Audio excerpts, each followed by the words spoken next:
సితెలలో నేను సిద్ధముగా చేసుకో రాజు రానయ్యన్నాడు. నేను ఒకడిని మనుషుల మాటలకు, మనుషుల నిందలకు, మనుషులు పెట్టే ఇబ్బందికరమైన పరిస్థితులకు నేను ఎన్నడూ జడిసే పరిస్థితి దేవుడు నాకు ఇవ్వలేదు. అవసరమైతే ప్రాణం వదిలేసి ప్రభుకి ఇచ్చేస్తా. నీ పరిస్థితి ఏంటి? ఎన్నిసార్లు మనుషులు భయపెడితే జడిసిపోతున్నావు? ఎన్నిసార్లు మనుషుల యొక్క మాటలకు బాధపడి కుమిలిపోయి పరిశ్రమంతా తీసుకుని రుద్దుకుని బాబా ప్రభువేమో ధైర్యంగా ఉండమంటున్నాడు. ఏమన్నాడు? ప్రభు ఏమో భయపడు అన్నాడా? ఏమన్నాడు ప్రభు అమ్మ? అయ్యో, ప్రభు మాటలు వక్రీకరిస్తున్నావు నీవు. నా యేసయ్య అంటున్నాడు, భయపడవద్దు. ఎవరికి? తమ నాసికారంధ్రములలో ఊపిరి ఉన్న మానవుని కానీ భయపడేది. బైబిల్ చదవండమ్మా. బైబిల్ చదవక భయపడుతున్నావు నువ్వు. బైబిల్ చదివేవారు ఎవరు భయపడరు. Please note this point. Bible చదివేవారు ఎవరు చెప్పాలి? భయపడరో. బైబిల్ వాక్యం వినేవాడన్నా భయపడతాడు, కానీ బైబిల్ చదివేవాడు భయపడ్డాడు. వాక్యం ఏముంది, మాకు నోటికి వచ్చినట్టు చెప్తూ ఉంటాం, అది కాదు. బైబిల్ చదివేవాడు భయపడ్డాడు. బైబిల్ ఇది ప్రామాణిక గ్రంథం. ఎప్పుడు 100 సార్లు చెప్తాను నేను. ఎప్పుడు ఇది బైబిల్ ప్రామాణిక గ్రంథము. నీకు వచ్చినా రాపోయినా అక్షరాలు నేర్చుకుని గుణించుకుని వీళ్ళు గుణించుకుని బైబిల్ చదవటానికి ప్రయత్నం చేయాలి తప్ప, ఇది ఊపిరి. బైబిల్ దేవుడు మనకిచ్చిన ఊపిరిది. ఈ ఊపిరి ప్రతిరోజు పీల్చుకోవాలి. బైబిల్ని ప్రియులారా. ఇది చదవకపోతే నాకు పిచ్చెక్కిపోద్ది ఆ రోజున. నాకేం అసలు ఆలోచనలు కూడా రావు బైబిల్ చదవకపోతే. ఎందుకంటే దేవుని మాటలు ఇవి ప్రియులారా. దేవుని మాటలు ఇందులో పొందుపరిచారు. అందుకే ఇది గొప్ప గ్రంథం ఇది ప్రియులారా. ఇది లేకపోతే బ్రతకలేము మనం. ఎంతమందికి తెలుసు బైబిల్ యొక్క ప్రాముఖ్యత? ఒక ముస్లిం సోదరుడు ఖురాన్ని కళ్ళకద్దుకుంటున్నాడే, ఒక హిందూ సోదరుడు ఇతిహాసాలను మోస్తూ ఉన్నాడే కళ్ళకద్దుకుని, ఒక సిక్కు వాళ్ళకున్నటువంటి గ్రంథాలను కళ్ళకద్దుకుని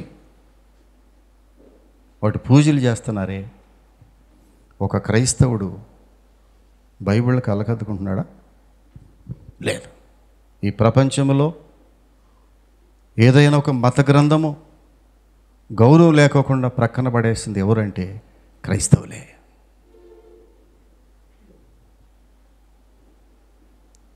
అనేక మతాలను చూడండి మీరు, వారి మత గ్రంథాలను ప్రాణం కంటే ఎక్కువగా చూస్తున్నారు. కానీ క్రైస్తవ మత గ్రంథాన్ని, కొంతమంది క్రైస్తవ గృహాలు చూడాలి మీరు దయచేసి. మీరు కొన్ని గృహాలు దర్శించాలి. బైబిల్ ఎక్కడుంటుందో తెలిసిన? చెత్త కుప్పలో పడేసి ఉంటుంది. బైబిల్ ఎక్కడుంటుందో తెలిసిన? రోజు చదువుతుంటే దీని మీద దుమ్ము పడదు. ఏమా నా బైబిల్ దుమ్మేనుందా? లేకపోతే అప్పుడప్పుడు పాస్టర్ గారు ఎప్పుడైనా ఇంటికి వస్తే, అమ్మ ప్రార్థన చేసుకుందాం, చిన్న వాక్యం చదువుకుందామా అంటే వెతుకుతావా బైబిల్ని ఎక్కడుందో? ఏమా వెతుకుతున్నావా పాస్టర్ గారి ముందు? వద్దమ్మా, ఆ తప్పు చేయొద్దు దయచేసి. అనేక మతస్థులు వారి గ్రంథాలను ఎట్లా గౌరవిస్తున్నారో నీవు కూడా నీ బైబిల్ని గౌరవించడం నేర్చుకోవాలి. I right? సిద్ధపడదాం అలాగ ప్రియులరా. ఇక్కడ చూస్తే యేసు ప్రభు వారు ఏం చేస్తే తెలిసినా? అబ్బాయి ఏం చేసింది? ఈమె వ్యభిచారమందు పట్టబడిందండి. ఏం చేద్దామని ఇప్పుడు? మీ ఇష్టం, ఏం చేస్తారో చేయండి, మీరు దేవుని కుమారుడు అంటున్నారు కదా. ఆయన ఏం చేసి తెలిసినా ప్రియులరా? ఆయన నేల మీద వంగి తన వ్రేలితో అయితే యేసు వంగి నేల మీద వ్రేలితో ఏమో వ్రాయిచుండెను. అబ్బా, ఏమో వ్రాయిచుండెను.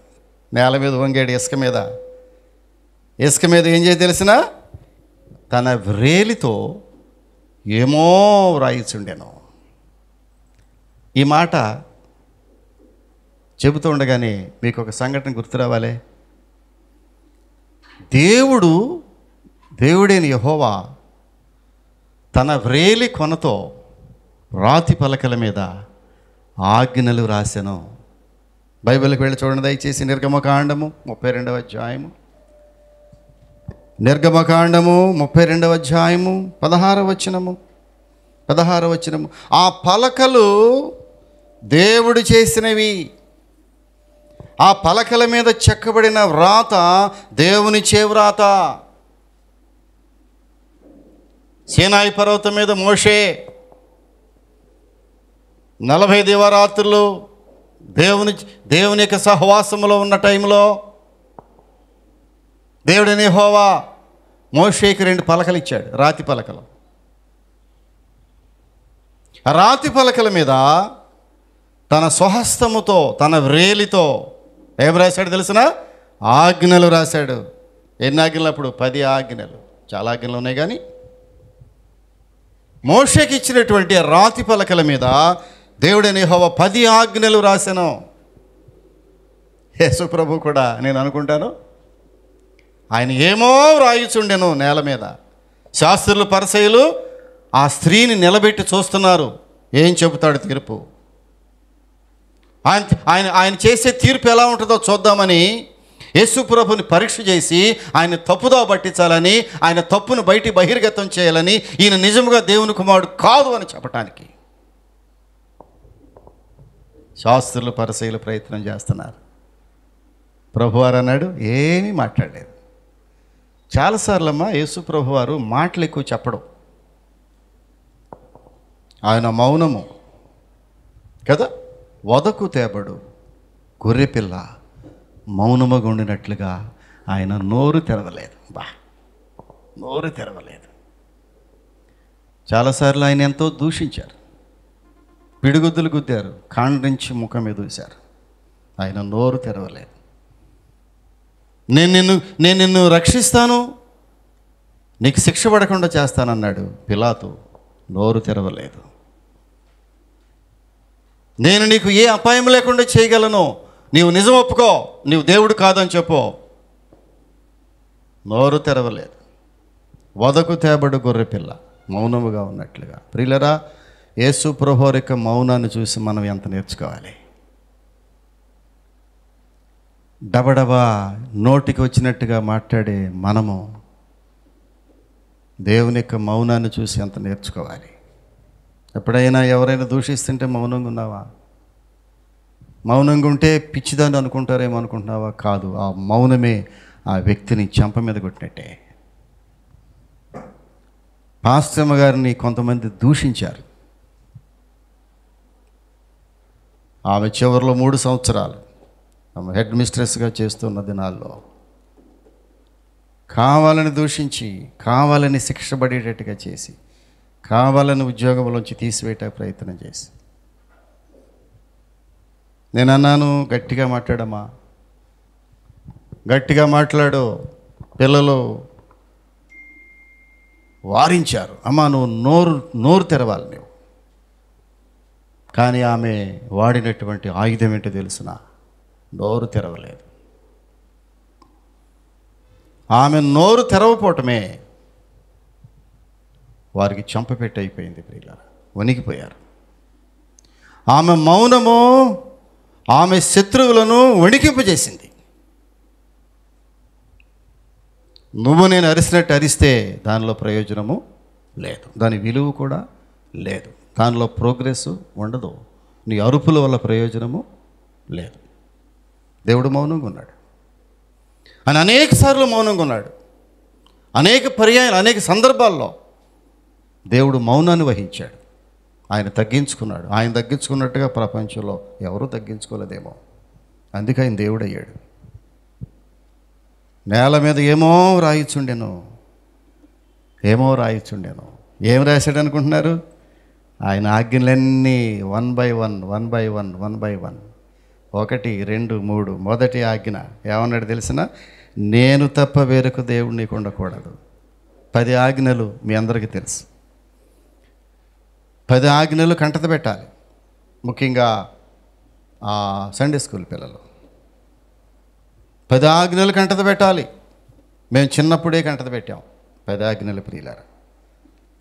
చిన్నప్పుడు నాకు ఊహ తెలియని రోజుల్లో మా అమ్మగారు నాకు నేర్పింది 10 ఆజ్ఞలు. మేమంతా బ్యాప్టిస్ట్ వాళ్ళం. మా బ్యాప్టిస్ట్ సంఘాల్లో 10 ఆజ్ఞలు రాకుండా చర్చికి రాకూడదు. మీరు మా పిల్లల్ని ఎవరినైనా చూడండి, 10 ఆజ్ఞలు కంటత పెట్టాలి. ఏమి రాశాడు ఆయన నేల మీద? ఆ స్త్రీ నిలబెట్టారు, వణిగిపోతుంది, కన్నీరు గారుస్తూ ఉంది, తల పైకి లేపి చూడడానికి కూడా ధైర్యం చాలటం లేదు. పాపం చేత పట్టబడింది, బహిర్గతం అయిపోయింది, ఓపెన్ అయిపోయింది. ఆమె పాపం చేసిన సంగతి ప్రపంచానికి ఓపెన్ చేసేసారు. ఎవరు? వీళ్ళే. ఎవరిళ్ళు? శాస్త్రుల పరిసయ్యులే. అన్యులైతే భయపడేవాళ్ళేమో కానీ శాస్త్రుల పరిసయ్యులు, దేవుని నీతిని లేనటువంటి వీరు బైబిల్ తెలిసిన వారే. బైబిల్ తెలిసిన వారేనమ్మా పక్కనోడిని ప్రేమించలేకపోతున్నారు. అన్యులు ప్రేమిస్తున్నారు ప్రక్కవారిని, అన్యులు గౌరవిస్తున్నారు, అన్యులు క్షమిస్తున్నారు. క్రీస్తుని ఎరిగిన వారు క్షమాపణ ఏంటో తెలియకుండా ఎంత నీచమైనటువంటి ప్రవృత్తి అది. మారు మనసు పొందినటువంటి నీవు ప్రక్కవారిని క్షమించే మనసు లేకపోతే ఎంతకాలం నేర్చుకుంటావు దేవుని యొక్క వాక్యాన్ని? ఎంతకాలం దేవుని వాక్యాన్ని చదవటానికి ప్రయత్నం చేస్తావు? 30 ఏళ్ళ నుంచి వింటున్నావు, 20 సంవత్సరాల నుంచి వాక్యములు దూరుతున్నావు. పక్కవారిని క్షమించే మనసు లేదు. ఇప్పటికీ కొట్లాటలు తగ్గలేదు, ఇప్పటికీ కుళాయిల దగ్గర కొట్లాటలు తగ్గలేదు, ఇప్పటికీ ఆ కుటుంబంలో ఒకరినొకరు కలుసుకోవటం తగ్గలేదు, ఇప్పటికీ కుటుంబాల్లో యుద్ధమే. క్రైస్తవ కుటుంబాల్లో యుద్ధము. ఈ మధ్య అక్కడ వాక్యం చెప్పాను బహిరంగ సభలో, గుడివాడలో. క్రైస్తవ కుటుంబాల్లో యుద్ధ వాతావరణము, క్రైస్తవ కుటుంబాల్లో ప్రేమ చల్లారిపోవటం, క్రైస్తవ కుటుంబంలో భక్తి లేకపోవటం, క్రైస్తవ కుటుంబాల్లో వాక్యం లేకపోవటం, క్రైస్తవ కుటుంబాల్లో విశ్వాసం అనేది లేకపోవటం, క్రైస్తవ కుటుంబాల్లో బైబిల్ లేదు. కొంతమందికి సిగ్గుపడాల్సిన పరిస్థితి లేదు. ఈ శాస్త్రుల పరిసయ్యులకు సిగ్గు లేని పరిస్థితుల్లో దేవుడు ఏం చెప్తాడో అని చూస్తుంటే, యేసు ప్రభు నేల మీద ఏమో వ్రాయిచుండెను. ఏం రాస్తున్నాడు? ఒక ఆజ్ఞ రాశాడు. మొదటి ఆజ్ఞ, నేను తప్ప వేరొక దేవుడికి ఉండకూడదు. నిర్గమకాండము 20వ అధ్యాయం. 10 ఆజ్ఞలు ఎక్కడుంటాయి బైబిల్లో? 10 ఆజ్ఞలు ఎక్కడుంటాయి బైబిల్లో? నిర్గమకాండ 20వ అధ్యాయంలో 10 ఆజ్ఞలు ఉంటాయి ప్రియులారా. 10 ఆజ్ఞలు ఒక్కసారి జ్ఞాపకం చేసుకోవడానికి ప్రయత్నం చేస్తాను నేను. నీవు మర్చిపోయిన 10 ఆజ్ఞలు. యేసు ప్రభువారు ఆ పాపములో పట్టబడిన స్త్రీని గురించి రాస్తూ నేల మీద ఏం రాస్తున్నాడు? నేను తప్ప వేరొక దేవునికి ఉండకూడదు. నంబర్ 2, దేని రూపమును చేసుకొని దానికి సాగిలపడకూడదు. నంబర్ 3, నీ దేవుడిని యెహోవా నామమును వ్యర్థముగా ఉచ్చరింపకూడదు. 4వ ఆజ్ఞ, విశ్రాంతి దినమును పరిశుద్ధముగా ఆచరించవలెను. 5వ ఆజ్ఞ, నీవు దీర్ఘాయుష్మంతుడగినట్లు నీ తల్లిని తండ్రిని సన్మానించుము. 6వ ఆజ్ఞ, నరహత్య చేయకూడదు. 7వ ఆజ్ఞ, వ్యభిచరింపకూడదు. 8వ ఆజ్ఞ, దొంగిలింపకూడదు. 9వ ఆజ్ఞకు వస్తున్నాను, నీ పొరుగువాని మీద అబద్ధ సాక్ష్యం పలకకూడదు. 10వ ఆజ్ఞ, నీ పొరుగువానిది ఏదైనాను దేనిని ఆశింపకూడదు. యేసు నేల మీద వంగి తన వ్రేలితో ఏమో వ్రాయిచుండెను. ఈ 10 ఆజ్ఞలు రాస్తున్నాడు ప్రియులార నేల మీద. ధర్మశాస్త్రంలో నెరవేర్చడానికి వచ్చాను కానీ ధర్మశాస్త్రం కొట్టివేయటకు రాలేదు. చాలామంది అనుకుంటారు ఈ ధర్మశాస్త్రంలో 10 ఆజ్ఞలు ఇప్పుడీ కాదండి, ఇది ఇప్పుడీ కాదు. ఇప్పుడు మనమంతా లేటెస్ట్ విశ్వాసులు. మనం యేసుప్రభు వారు వచ్చిన తర్వాత మళ్ళీ 10 ఆజ్ఞలు ఏంటయా? ఈ ఆజ్ఞలు పాటించగలమా? దీన్ని పాటిస్తే పరలోక రాజ్యాన్ని చేరే అంత పరిస్థితి ఉంటుందా? No no no no no no ప్రియులరా, అలా ఎన్నడూ తలంచవద్దు దయచేసి. ఆజ్ఞలను ధర్మశాస్త్రమును నెరవేర్చడానికి వచ్చిన యేసయ్య. బైబిల్లోకి వెళ్ళండి దయచేసి. ధర్మశాస్త్రమును నెరవేర్చడానికి వచ్చిన యేసయ్య, దాన్ని కొట్టివేయటకు నేను రాలేదు. ఎప్పుడైతే ఈ మాటలు చదువుతున్నాడో చదివి చదివి చదివి అన్నాడు, ఏమో వ్రాయిచుండెను. 7వ వచనం చూడండి దయచేసి. మూలవాక్యం తీయొద్దు. యోహాను సువార్త 8వ అధ్యాయము 7వ వచనం చదువుతున్నాను, ముగిస్తున్నాను నేను. వారు ఆయనను పట్టు వదలకు అడుగుచుండగా ఆయన తల ఎత్తి చూసి రాస్తూ ఉన్న ఆ యేసయ్య ఒక్కసారి తల ఎత్తి చూశాడు. ఓ పక్కన స్త్రీ నిలబడి ఉంది, వణికిపోతుంది, పాపములో రెడ్ హ్యాండెడ్గా పట్టబడి ఉంది. ఆమె సిగ్గుపడుతూ ఉంది, తల ఎత్తుకోలేకపోతూ ఉంది, కుమిలిపోతూ ఉంది. అయ్యో నేను తప్పు చేశానే అని నిరుత్సాహమైన పరిస్థితుల్లో ఇక నాకు చావే సరండి అనుకుంది. వీళ్ళు రాళ్లతో కొట్టేస్తారు నన్ను అనుకుంది. మోషే ధర్మశాస్త్ర రాళ్లతో కొట్టమంది. కాబట్టి వీళ్ళందరూ ఇప్పుడు నన్ను రోడ్డు మీద నిలబెట్టారంటే నన్ను రాళ్లతో కొట్టి చంపుతారు. ఇక ఇది ఆఖరి నిమిషం ఇదన దొరుకుంది. యేసు ప్రభువారు ఆమె చూశాడు, తల ఎత్తు చూసి ఒకే ఒక్క మాట అన్నాడు. ఆ మౌనాన్ని చీల్చుకుని ఒక్క మాట మాట్లాడాడు. ఏమన్నాడు చూడండి, మీలో పాపము లేనివాడు మొట్టమొదట ఆమె మీద రాయి వేయవచ్చు. మీలో పాపము లేనివాడు మొట్టమొదటగా రాయి వేయండి అయ్యా. ఇప్పుడు ఈ పరీక్ష ఎవరికి పెట్టాడు దేవుడు? మనుషులకే పరీక్ష పెట్టాడు. దేవునికే పరీక్ష పెట్టినటువంటి ఆ యొక్క శాస్త్రులు, పరిసయ్యులు, అక్కడ ఉన్న వాళ్ళందరూ ప్రభువుని ఎరిగిన, ధర్మశాస్త్రం ఎరిగిన వారే, కొత్త వాళ్ళు ఎవరు లేరు అక్కడ. బైబిల్ క్షుణ్ణంగా తెలిసిన వారే. ఇప్పుడు ఏమైనా సరే ఆమెను చంపటం కంటే ముఖ్యంగా యేసు ప్రభుని పరీక్ష చేయాలి. ఇప్పుడు ఏం చెప్తాడో, తీర్పు ఏం చెప్తాడో, మీలో పాపము లేనివాడు మొట్టమొదట ఆమె మీద రాయి వేయండి. ఏం జరిగింది తెలుసా? ఒక్కసారి ఏం జరిగింది తెలిసిన ప్రియులరా? వాళ్ళు ఏమనుకున్నారు తెలిసిన? వెంటనే ఒకడు అనుకున్నాడు, ఆహా నేను ఈమెలాగా వ్యభిచారం చేయలేదుగా, అయితే ఈ రాయబడిన 10 ఆజ్ఞల్లో దొంగతనం చేయకూడదు అన్నాడుగా, నేను దొంగతనం చేశాను కదా, ఓహో అంటే ఈ 10 ఆజ్ఞలు ఏదో ఒక ఆజ్ఞ నేను విస్మరించాను. వెళ్ళిపోతున్నాడు ఒక్కొక్కడు. ఆహా నేను దొంగతనం అయితే చేయలేదు కానీ నరహంతకుడు కదా, నేను 10లో ఒకటి నాకు ఉంది కదా, వాడు వెళ్ళిపోతున్నాడు. నేను నరహంతకుడు కాదు కానీ నేను విగ్రహారాధికుడిని కదా, నోరు లేని విగ్రహాలకు పూజ చేస్తున్నాను కదా, అది కూడా వద్దన్నాడు కదా ఒక ఆజ్ఞలో, ఓహో నేను కూడా పనికిరాను. అలా ఒక్కొక్కడు అక్కడున్న అంతమంది ఆ యేసు ప్రభువారు తన వ్రేలుతో నేల మీద ఏమో రాయిచుండి ఆ 10 ఆజ్ఞలు రాస్తుంటే ఆ 10 ఆజ్ఞలు ఏదో ఒకటి మీరిపోయిన వాళ్ళు అందరూ ఒక్కొక్కడు జారుకుంటూ వెళ్ళిపోతే ఎవరు మిగలలేదు, అందరూ వెళ్ళిపోయారు. వారితో చెప్పి 8వ వచనము, మరలా వంగి నేల మీద రాయిచుండెను. వారా మాట విని పెద్దవారు మొదలుకొని చిన్నవారి వరకు ఒకని వెంట ఒకడు బయటికి వెళ్ళి, అబ్బా ఒక్కడ మిగల్లా. ఏమన్నాడు ప్రభు? మీలో పాపము లేనివాడు మొట్టమొదటిగా రాయి వేయండి అయ్యా అని. ఏం చేశాడంట? ఏం మాట్లాడలా. నువ్వు తప్పు చేసావని కానీ, నువ్వు పాపి అని కానీ, నువ్వు దొంగతనం చేసావు, నువ్వు అలా చేసావు అని ఏం అనలేదు ఆయన. నేల మీద వ్రేలితో ఏమో వ్రాయిచుండెను. ఆ నేల మీద యేసయ్య రాస్తూ ఉండగా, ఎవరికి వాళ్ళు చూస్తూ ఉండగా ఎవరి పాపం వారికి కనబడుతుంది. నేను చూస్తూ ఉండగా నేను చేసిన పాపం ఏంటో యేసు ప్రభువు రాస్తూ ఉండగా అది కనబడుతుంది. మరొక వ్యక్తి చూస్తూ ఉండగా ఆయన చేసిన పాపము యేసు ప్రభువు వారు వేలుతో రాస్తూ ఉన్నటువంటి ఆ పాపం గమనిస్తున్నారు. ప్రియులరా, దేవుని సన్నిధికి వచ్చినప్పుడు ఏ మానవుడు పాపమును దాయలేడు. నీవు ఎక్కడైనా దాయవచ్చేమో. సహోదరుడా, సహోదరి, నువ్వు ఎక్కడి నుంచి వింటున్న వాక్యం నాకు తెలియదు. దేవుని సన్నిధికి వచ్చిన ఏ మానవుడు, once again I'm telling you, దేవుని సన్నిధికి వచ్చిన ఏ మానవుడు పాపమును దాచిపెట్టలేడు. షూర్. అక్కడ శాస్త్రులు, పరిసయ్యులు చాలా గొప్పవాళ్ళు, ధర్మశాస్త్రోపదేశకులు అంటాడు వాడు. వారు నేల మీద చూస్తూ ఉండగా, యేసయ్య రాస్తూ ఉండగా ఎవరి పాపం వారికి కనబడింది.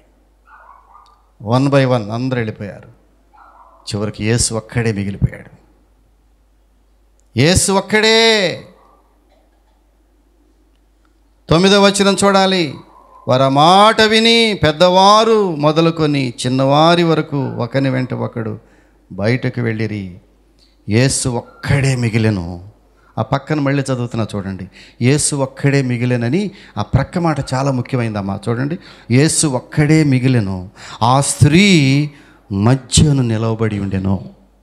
ఈ సీన్ చూడాలి మీరు ఒకసారి.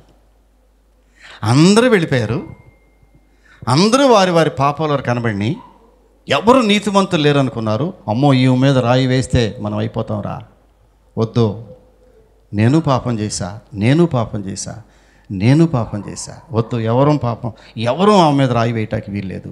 వెళ్ళిపోతే ఎవరు మిగిలారు? యేసు ఒక్కడే మిగిలాడు. యేసు ఒక్కడే మిగిలితే ఇక్కడ మరీ ప్రమాదం అనుకుంది ఆ స్త్రీ. అందరూ వెళ్ళిపోనిచ్చి ఈయనొక్కడే అన్ని రాళ్ళు కలిపి నా మీద వేస్తే నేనేమైపోవాలనుకుంది ప్రియులారా. యేసు ఎవరో గమనించలేదా? ఏమందో తెలిసిన, యేసు ఒక్కడే మిగిలెను, ఆ స్త్రీ మధ్య నిలవబడెను. యేసు తల ఎత్తి మళ్ళీ చూశాడు. ఇప్పుడు ఆ స్త్రీని చూస్తున్నాడు యేసయ్య. వణికిపోతున్నటువంటి ఆ స్త్రీని, వ్యభిచార పాపములో రెడ్ హ్యాండెడ్గా పట్టబడినటువంటి ఆ స్త్రీని, ప్రియులరా, నోటి మాటలతో దూషించి అనేక మంది ఆమెను ఎంతగా దూషించుంటారో, బూతులు తిట్టుంటారు.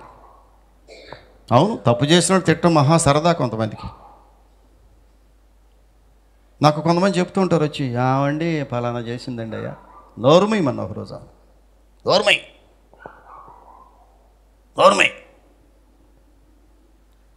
ఫలానా ఎవరో ఈ మధ్య చెప్తున్నారు, భార్య భర్తలండి తెగ కొట్టుకుంటున్నారండి అయ్యా. నోరుమై. అలాంటి మాటలు దయచేసి నాతో చెప్పద్దు. మీలో పాపము లేనివాడు మొట్టమొదటిగా రాయి వేశారండి. ఎవరికైనా ధైర్యం సరిపోయిందా? Nobody has enough dare to throw the stones upon that fellow. ఎవరు పాపం చేయలేదు, ఎవరు నీతిమంతులు?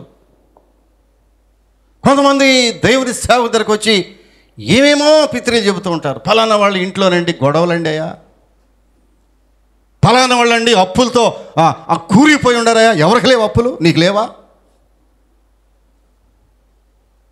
ఫలానా వాళ్ళు భార్య భర్తలు చీటికి మట్టికేనండి జుట్టుపట్లు పట్టుకుంటున్నారండి. నువ్వు పట్టుకోలేదు ఎప్పుడు?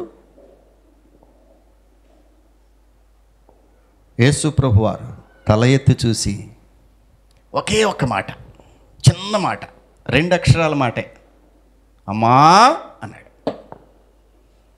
The wonderful word. ఎవరన్నా పిలిచారా ఆ పిలుపుతాను ఎప్పుడన్నా? ఎందుకని? వ్యభిచారంలో పట్టబడిన స్త్రీ, సమాజంలో వెలివేయబడినటువంటి స్త్రీ, సమాజమంతా కాకులు పొడిసినట్లుగా పొడవబడినటువంటి స్త్రీ, సమాజం అందరితో బూతులు తిట్టించుకున్న స్త్రీ, కనీసం ఆమె పేరు కూడా ఉచ్చరించి ఉండరేమో. ఆ ప్రాంతంలో పేరు ఉంటుంది, ఎందుకుండదు? చక్కని పేరుండి ఉంటుంది. ఆమెను ఎవరు పేరుతో కూడా చెప్పాలి, పేరుతో కూడా పిలిచి ఉండరు. తప్పు చేసిన వాళ్ళు బూతులు తిట్టడం మహా సరదా కొంతమందికి. జాగ్రత్త, నోటి నదుపులో పెట్టుకోవాలి. తప్పు చేసిన వారి విషయంలో నీతిమంతురాలైనటువంటి నీవు నోటి నదుపులో పెట్టుకోవటం నేర్చుకోవాలి. ఈ రోజు నుంచి అయినా కనీసం ఫలానా వాళ్ళు తప్పు చేశారు నీవనొద్దు, నాలాంటి వాళ్ళతో ఎవరితో చెప్పనవద్దు. చాలామంది, కొంతమంది చూస్తున్నాను అలవాటుగా నాకు వచ్చి చెప్పటం. నాకు ఎవరు చెప్పరు సామాన్యంగా, ధైర్యం చాలదు సామాన్యంగా. నేను ఎవరికి అలాంటి అవకాశం ఇవ్వను దయచేసి. ఎవరో ఈ మధ్య ఒకళ్ళిద్దరు నా దగ్గర మాట్లాడటం విన్నాను. నేను నోరు ముయ్యమన్నాను. నేను ఏమన్నాడు యేసుప్రభు వారు? అమ్మా, ఎంత కమ్మని పిలుపు, అమ్మాని పిలిచావు ప్రభువా. తెలుసా? అది ఎవ్వరు పిలువని పిలుపు, అది ఎన్నడూ వినని పలుకు. Wonderful song. అమ్మా అని పిలిచావు ప్రభువా, అది ఎవ్వరు పిలువని పిలుపు, అది ఎన్నడూ వినని పలుకు. నాదు పాపములో పట్టబడి తిని. రాదా ఈ పాట మీకు? నాదు పాపములో పట్టబడి తిని, రాళ్ళతో నేను తరుమబడి తిని, రాళ్ళతో నేను తరుమబడి తిని, నిలిచాను నీ ముందు దోషినై, నిలిచాను నీ ముందు దోషినై, దొరికింది నీ పాద సన్నిధి. అమ్మాని పిలిచావు ప్రభువా, ఇది ఎవ్వరు పిలువని పిలుపు, అది ఎన్నడూ వినని పలుకు.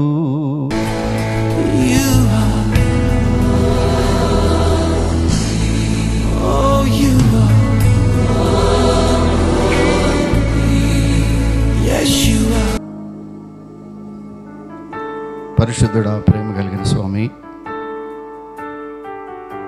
చక్కని వాక్యం విన్నాం.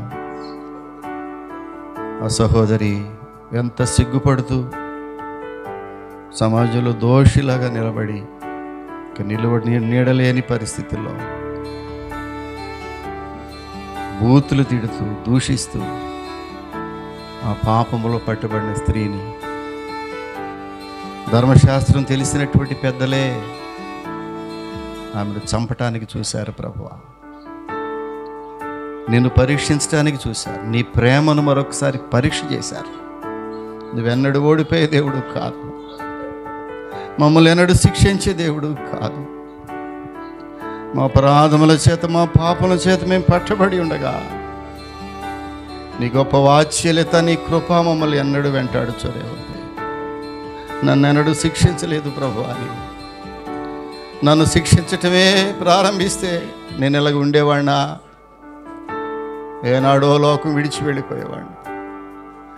ప్రభువా, ఈ ఆశీర్వాదాలు, ఈ ఆరోగ్యము, ఈ కుటుంబము, దేవుని పరిచర్య, దేవాలయము, నీ బలిపీఠం మనకు ఎక్కడ దొరికేది ప్రభువా? నేను నిన్ను శిక్షించినమ్మా, నువ్వు వెళ్ళి ఇకను పాపము చేయకమన్నావు. ఒకరోజు నన్ను క్షమించి నా పాపములన్నీ కడిగి వేశావు. ఒక మనిషిగా నిలబెట్టావు.